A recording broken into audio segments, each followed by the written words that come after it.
Statham and Gina podcast. You're heading into work today, and then or it's just any time you're going to bump into people and they may go, "Did you catch Origin?"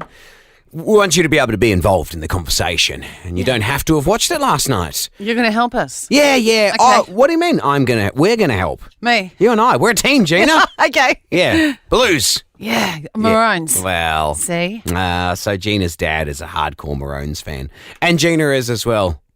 Well, that's who I go for. I couldn't stay up late last night to watch. It's a school night. Yeah. Yeah. I did, because I'm more dedicated than you. I love sport. God, I love sport and the way it brings people together. And it gives you, like you say, moments with you and your dad. When you go home today, you go see Dad and you'll be able to go and chat footy with him. Yes. Do you have much to talk about with State of Origin from last night? Nothing yet. I just know that we won. So if I could find out a little more detail from you. Yeah. So, I've been talking to you about it through the show, on and off air this morning. Yeah. What can you tell me about the pace? What could you talk to Dad about with the pace? Oh, it was fast-paced. It was probably the most fast-paced State of Origin we've seen in a long time. It's good. And usually they run it, have how many steps and Keep things going. they This is do. great. They did more last night than a usual game of footy. I'd leave that. If you want to go numbers, they at one point they showed this stat that said that they were currently running at how many meters per minute. It was a meters per minute thing, and it was 115 meters per minute. But then, which you go, I don't know what that means. Is that fast? Is that slow? What are we doing here? But then they show what an average NRL game is, and it's about 85 metres per minute. So the whole game is being played at a furious pace, Gina. Yes. That's what you can say. I think, furious I'll say that. I pace, think wasn't it's it? because Billy Slater Oh, here we go. was debuting as a coach for the Maroons. Is that right? That's good gear. An extra bit on this, and I only found this out in watching the game as well. Yeah. Is that he's the only one, I believe, other than Paul Vaughton, Fatty Vaughton, to have coached in the State of Origin without ever actually coaching an NRL team. Oh. Yeah, he's never even been a coach of an NRL team. Wow. Legendary player. But he's played. Yeah. And when you've played, you know your stuff. Oh, you do. You're set, Yeah, man, I think for he your probably chat watched with Dad. videos of them, and he went through and he went, this is the game plan, Yeah, again, fellas. it's like that thing when you're telling a lie and you go too far, too much detail. Just, Okay, I'll reel it in. Yeah, Yeah, you go. You go Because the now. more you go, the more it highlights. How little I The know. less you know. I know. The more you go, it shows, the less you know, bro, is the old saying. So what about old mate coming back on? Oh, yeah. What about that? How was that? Yeah, we thought he was off, but no, he made a return. That's all you need. And that was the Okay? clincher? That's all you need. Okay. No, it wasn't the clincher. No, Okay. Pull back again. Just all you need is for you saying this, and then your dad's face just goes, oh, yeah. But can I say old mate? Do I need Yes. to know what's the name of old mate? I was watching. I think he was on debut. Debut. Oh, what's his name? Yes, no, I think I might have read this. I didn't. Okay, if you said it, I'd remember it. Yeah. But I didn't know him. But yeah, young guy came on, rolled his ankle, nasty roll of the ankle. He was screaming, man. He was down in pain. They carried him off the field. Oh, his mum would have been crying. Why didn't they? Yeah, leave that bit out as well, obviously. That's not talking footy with Dad. Imagine his mum. Gosh, she would have been crying. Yeah. They didn't even bring the cart out. They carried him off. And he went off in the locker rooms, and I presume they gave him 30 needles into his ankle or something. Strapped it up. Couldn't even feel it anymore. Yeah. It came back out. Wow. It played on like it never even happened. What a hero. Try a bit of that. What about the end, eh? Yeah, the end. Yeah, let's talk about that. It was a knuckle cracker. Oh, no, well, nail biter. No, you use knuckle cracker if you want to.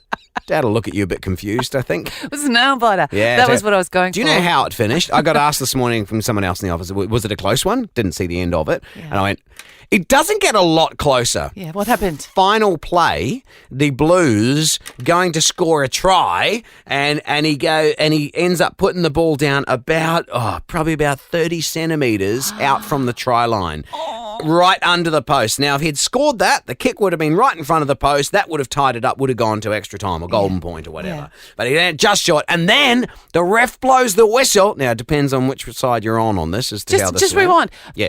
He put the ball down 30 seconds outside. Centimetres. 30 centimetres, sorry. Yeah. He blew. Yeah. Blue person. Yeah. Okay.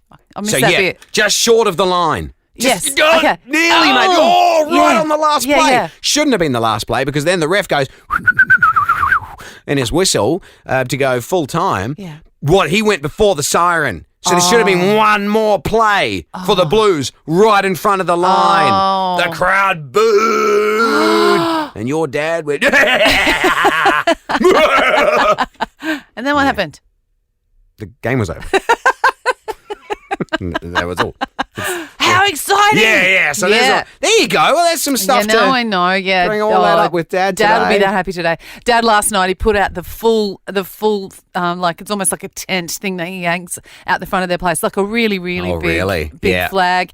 He wears his maroon hat, scarf, everything everywhere he goes, and people just say, "Oh, you're in trouble. Don't serve him." He goes to the bakers, "Don't serve him." Yeah, loves it. So can you imagine Dad today walking around the village? I can. He'll be striking up conversations left, right, and centre. God, what a pest! The Rabbit and Gina podcast. All right. Time for Gina's first warning. Oh. Seriously, man. I'll hang on. I just got to get the complaint up. A complaint? To read, yeah. Have you done all your training and stuff, all your radio training? No. All your compliance training and stuff? No. I've finished it all. I haven't finished yet. I've done it all. This is the trouble.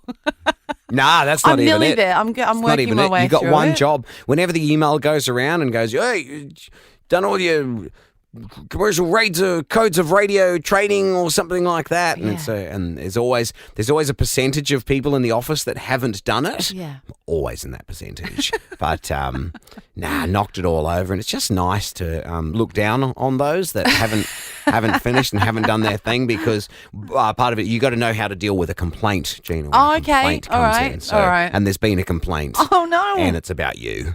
So my mum is at home going, oh, no, Rabbit. Well, actually, it does say both of us, but but you did it. What? What did I do? What's the way I remember it anyway? Yesterday, I did something yesterday. Yeah, at this exact time yesterday, no. you caused trouble. And all I want to say is, before I read it out, you got to be careful, Gina. I know, right? Why do you always have to be the one on the show that gets people outraged? You know? You just bring so much outrage and anger into the show, you know? So it's a message from Melissa. Okay. Melissa is a mum. Yeah. She's a mother, Gina. Did I say bum? Well, you did now. And it's not that. But poor Melissa, she's a mum of a 10-year-old. Yeah. And so this is where it comes. It's remember, Gina, there are 10-year-olds listening to the show. Watch your words. Oh, come on. Get it. Rip the Band-Aid off. Tell me what I did. She said, hey, guys. Now, don't let this next line throw you, because it's still a complaint. I feel a bit nervous. Well, then I'm going to just take a bit more time then, because I didn't realise it was having that effect. That's kind of funny. No, all right, don't let the next line throw you. Just ignore the next line. But I want to read it word for word. Okay. Hey, guys, here's a laugh for you. But don't take that. It's not funny. I find this quite serious. Putting my 10-year-old to bed tonight. Right, so this is hours after you did what you did. Yes. Right, and this kid, that's still obviously been on the brain all day long, and then needed to bring it up with mum at bedtime when mum's just trying. It's a 10-year-old child. It's tough to get them to sleep. Yeah. And then this question comes out. Oh no. Putting my 10-year-old to bed tonight. He happily says to me, don't let the happily fool you, we can go to school a bit earlier in the morning, mum. Now, she's thrown in a thinking face emoji there. We can go to bed earlier in the morning. He looks at me with a cheeky grin. Rabbit and Gina said I don't have to make my bed every day. Now she's thrown in the smacking my forehead, smack my head emoji. Follows it up with, they said it on the radio, so it's true. That was you. That was you. You brought in a story about great news for people who don't like to make their bed. Yes. You don't have to. Well, it's good to air your bed out. It is. And this 10-year-old, this young, malleable mind has soaked up that information like a little human sponge and went, well, that's interesting. I'll store that away and I'll hit Mum with it later. Melissa. All right. Hey, have you made your bed? Well, actually, Gina Jeffries from the radio station. I did say it's good to air your bed because it lets the little critters, not keep and loving 10-year-olds, them they're full of germs. So that lets them out into the rest of the room, I guess. Where do they go, actually? Yeah, onto all the bowls that they haven't returned back to the kitchen and exactly. stuff. They go there and on the floor with all their clothes and stuff. And actually, a new study out says you don't ever have to tidy your room. You heard it here. The Rabbit and Gina Podcast. For more great comedy shows like this, head to novapodcast.com.au.